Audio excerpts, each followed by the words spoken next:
You know what they say, the definition of insanity is doing the same thing over and over again, expecting different results.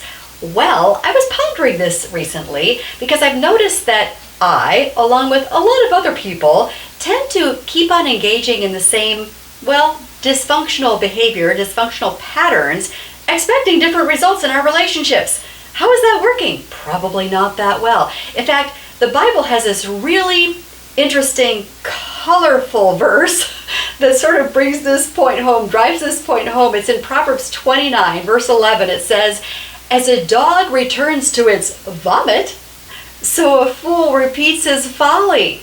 Yuck. But I mean, it's kind of a good illustration, isn't it? Like, we keep on expecting something to change, but we're just going back to the same old vomit, and it's not working out so well. What does this look like in a relationship? Well, it can take many different paths. Maybe you're a conflict avoider. I'm a recovering conflict avoider.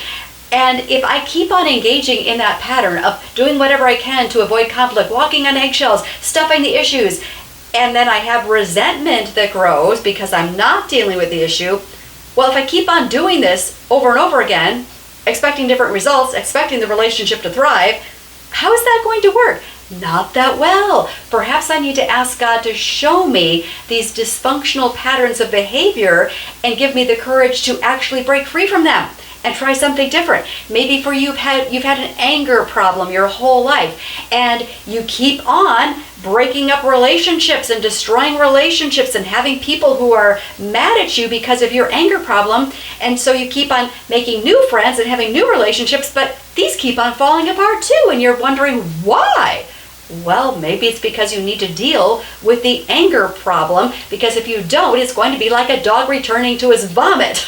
You're going to be a fool, and you're going to be caught up in that definition of insanity, doing the same thing over and over again, expecting different results. So what is it for you?